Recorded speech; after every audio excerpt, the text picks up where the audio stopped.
Lundi 15 janvier, l'espace François Mitterrand faisait salle comble pour accueillir la traditionnelle cérémonie des vœux.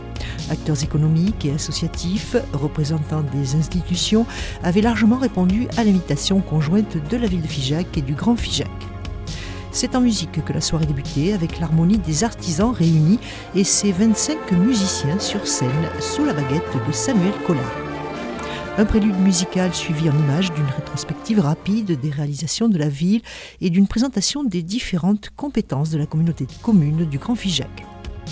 Le maire de Figeac a entamé ensuite son discours, le ton solennel, pour évoquer en premier un contexte mondial particulier. J'ai failli ne pas vous présenter de vœux aujourd'hui tant cela me paraissait dérisoire par rapport à l'état du monde. Et de poursuivre en exhortant à être positif et prendre l'initiative de l'action tout en se recentrant sur notre territoire. Il évoquait en premier lieu le projet éducatif de territoire où, dira-t-il, l'intérêt de l'enfant doit être une priorité. Autre chantier d'envergure devant nous, l'adaptation au changement climatique. Pour le sceller, notre ressource en eau, mais aussi pour tous les espaces publics. Nous avons commencé d'ailleurs dans une cour d'école en la revégétalisant et ce projet a vocation à être dupliqué et d'ailleurs d'autres communes viennent déjà regarder cette réalisation.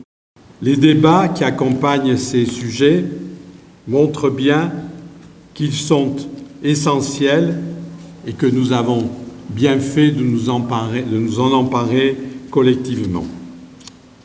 Demain, l'inauguration du Palais Baleine, où nous étions avec le personnel il y a quelques instants, mise aux normes d'accessibilité, mise aux normes en termes d'acoustique et rénovée, s'inscrira dans la suite logique de la rénovation des salles mises à disposition de nombreuses associations autour de l'espace Veille 7, l'ancien CES.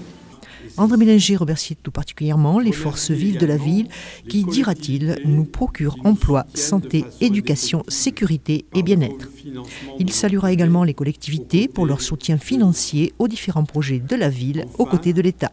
Je conclurai que face à la montée des intolérances et à la tentation démagogique du repli sur soi, nous devons plus que jamais cultiver l'ouverture aux autres, ici et ailleurs, la solidarité pour faire renaître l'espoir, c'est mon seul vœu, d'une société plus humaine, plus juste, plus fraternelle.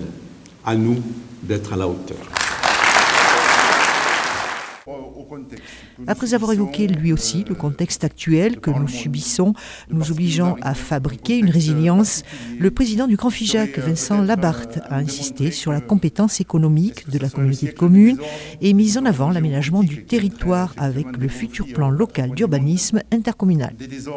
Évoquant la gestion des déchets, le déploiement du numérique, le développement de logements, le projet touristique avec la voie verte, le président du Grand Figeac fait résolument de l'attractivité du territoire une priorité pour 2024. Mais il y a une chose qui est sûre, et je conclurai mon discours là-dessus, c'est qu'on ne réussit jamais si le doute l'emporte sur l'espérance, et on ne réussit jamais seul, mais toujours avec les autres. Très belle année 2024.